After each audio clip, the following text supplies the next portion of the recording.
बच्चों, आप सभी का हमारे YouTube चैनल आइडियल देव क्लासेस में स्वागत है। बच्चों, आज हम आपके लिए अभ्यास प्रश्न पत्र लेके आए हैं जो कक्षा 10वीं का है और विषय कौन सा है आपका सामाजिक विज्ञान। और ये अभ्यास प्रश्न पत्र आपके लिए 2023 के लिए जो बोर्ड परीक्षा होने वाली है उसके पहले आपको इन अभ्यास प्रश्न पत्रों की तैयारी करना है। और सेट कौन सा है? ये सेट बी।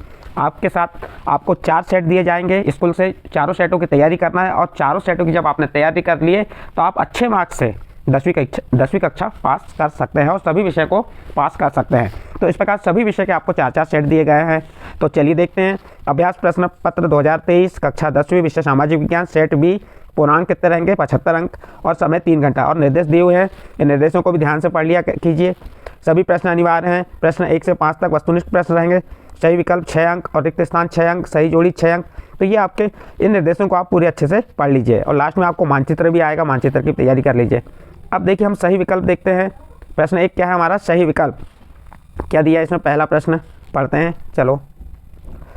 बांधों को आधुनिक भारत का मंदिर किसने कहा है? प्रश्न क्या है? बांधों को आधुनिक भारत का मंदिर किसने कहा है? 4 ऑप्शन दिए।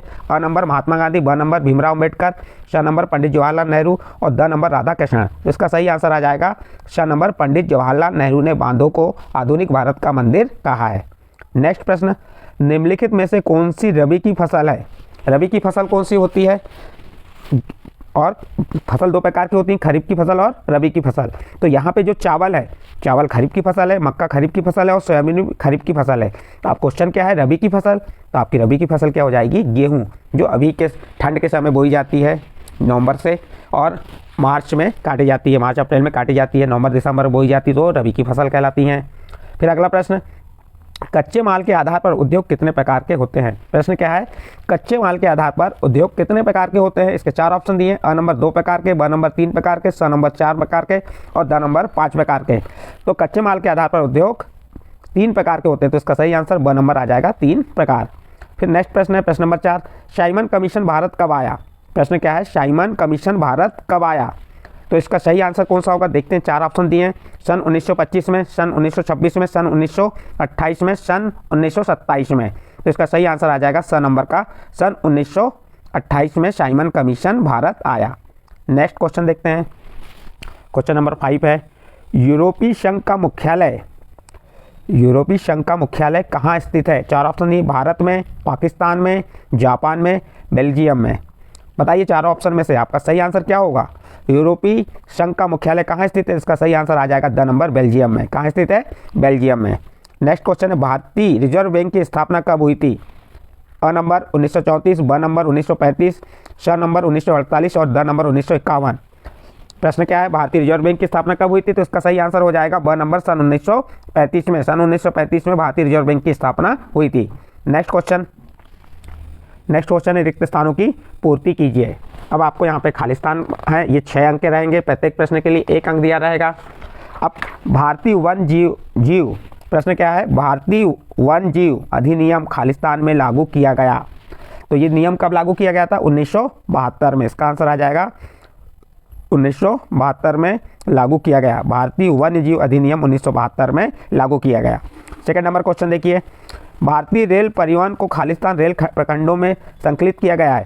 तो जो है भारतीय रेल परिवहन को 16 जोन में बांटा गया है। तो यहाँ पे आंसर आ जाएगा आपका 16 रेल प्रखंडों में क्या किया गया है? संकलित किया गया है। फिर अगला प्रश्न है, कोलकाता में देश की पहली जूट मिल लगाने वाला खालिस्तान वाले थे। कोलकाता में देश की पहली जूट मिल लगाने वाला कौन है? जॉर्ज आर्कलेट। कौन है? जॉर्ज आर्कलेट थे। कौन थे? पहली मिल लगाने वाला कौन था? जॉर्ज आर्कलेट। फिर नेक्स्ट प्रश्न, खालिस्तान दुनिया का सबसे बड़ा लोकतांत्रिक देश है। तो सबसे बड़ा लोकतांत्रिक देश कौन सा है दुनिया का? तो हमारा भारत देश है। भारत दुनिया का सबसे बड़ा लोकतांत्रिक देश है। नेक्स्ट क्वेश्चन देखिए, आर्थिक विकास से जनता के खालिस्तान स्तर में वृद्धि होती है।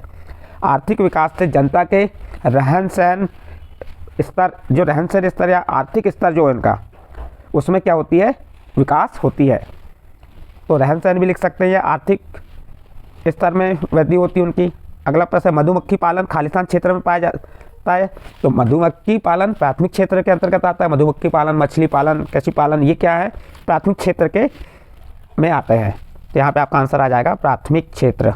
क्या जाएगा? प्राथमिक प्राथमिक क्षेत्र आ जाएगा। ठीक है, इस प्रकार आपके रिक्त स्थान कंप्लीट हुए। चलिए अब सही जोड़ी को मिलाइए।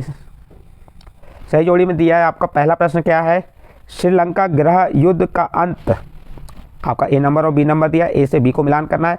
तो इसका पहला नंबर है श्रीलंका गृह युद्ध का अंत कब हुआ था, तो 2009 में हुआ था। भारत छोड़ो आंदोलन, तो भारत छोड़ो आंदोलन कब चला था, 1942, इसका ई नंबर आ जाएगा। भारत में वयस्क मताधिकार की उम्र क्या है, 18 वर्ष। वयस्क मताधिकार जिनको मत देने का अधिकार हो उनकी उम्र क्या बताई गई है, 18 वर्ष। ओलंपिक गेम है, ओलंपिक गेम कहाँ है, मैक्सिको सिटी में। भारत में है, भारत में क्या है, लोकतांत्रिक सरकार है। भारत में क्या है, लोकतांत्रिक सरकार, तो इसको ब नंबर से मिला देंगे। सार्वजनिक क्षेत्र को किससे मिला देंगे, स नंबर। सरकार के स्वामित्व वाले क्षेत्र क्या कहलाते हैं, सार्वजनिक क्षेत्र। इस प्रकार से आपके सही जोड़ी का यहाँ मिलान करके बता दिए। नेक्स्ट अगला क्वेश्चन है, एक शब्द या एक वाक्य में उत्तर लिखिए। चलिए देखते हैं इसे, एक शब्द या एक वाक्य में उत्तर वाला पहला प्रश्न क्या है, बॉक्साइट किस उद्योग के लिए कच्चा माल प्रयुक्त होता है, बॉक्साइट किस उद्योग के लिए, तो इसका सही आंसर आ जाएगा एल्यूमिनियम। बॉक्साइट एल्यूमिनियम उद्योग के लिए कच्चा माल प्रयुक्त होता है। नेक्स्ट प्रश्न है प्रश्न नंबर 2, राष्ट्रीय राजमार्गों का निर्माण व रखरखाव किस विभाग के अधिकार क्षेत्र में होता है, तो ये भारतीय राष्ट्रीय राजमार्ग के NH के द्वारा के रखरखाव में होता है। फिर है IMF का पूरा नाम लिखिए, इसका पूरा नाम आ जाएगा अंतर्राष्ट्रीय मुद्रा कोष। IMF का पूरा नाम क्या हो जाएगा, अंतर्राष्ट्रीय मुद्रा कोष। फिर अगला प्रश्न है प्रश्न नंबर 4, औद्योगिक क्रांति सर्वप्रथम कहाँ से प्रारंभ हुई, तो इसका आंसर बता देंगे, औद्योगिक क्रांति सर्वप्रथम इंग्लैंड से प्रारंभ हुई। प्रश्न नंबर 4 का उत्तर क्या आ जाएगा, इंग्लैंड। फिर अगला प्रश्न है, वंदे मातरम गीत के रचयिता कौन थे, तो आपको मालूम है वंदे मातरम गीत के रचयिता कौन है, बंकिम चंद्र चटर्जी। तो ये आपके वंदे मातरम गीत के रचयिता हो गए। फिर बहुराष्ट्रीय कंपनियों द्वारा किए गए निवेश को कहा जाता है, बहुराष्ट्रीय कंपनियों द्वारा किए जाने वाले निवेश को कहा जाता है, कहा जाता है, विदेशी निवेश। क्या कहा जाता है, विदेशी निवेश। इस प्रकार आपका प्रश्न नंबर 4 एक शब्द और एक वाक्य के उत्तर कंप्लीट होते हैं। नेक्स्ट क्वेश्चन है सत्यासत्य, कांडला बंदरगाह एक ज्वारी पतन है। प्रश्न है कांडला बंदरगाह एक ज्वारी पतन है, तो इसका आंसर आ जाएगा सत्य, सही है। बिना किसी पारिश्रमिक के काम करवाना कहलाता है, तो ये प्रश्न थोड़ा मिस्टेक है, यहाँ पे गलती है। ये प्रश्न ऐसा बनना चाहिए, बिना किसी पारिश्रमिक के काम करवाना बेकार कहलाता है, यानी बिना किसी पारिश्रमिक, किसी को पारिश्रमिक दिए बिना काम करवाना क्या कहलाता है, बेकार। तो इसका आंसर बेकार आ जाएगा, इस सत्य में नहीं आएगा, तो ये आंसर थोड़ा सा मिस प्रिंट है यहाँ पे। नेक्स्ट क्वेश्चन देखिए, रेंडर पैक्ट नामक पशु रोग अमेरिका में फैला था, असत्य। ये रेंडर पैक्ट नामक पशु रोग अमेरिका में नहीं फैला था, ये कहाँ फैला था, तो ये अफ्रीका में फैला था, तो इसलिए ये कथन असत्य हो जाएगा।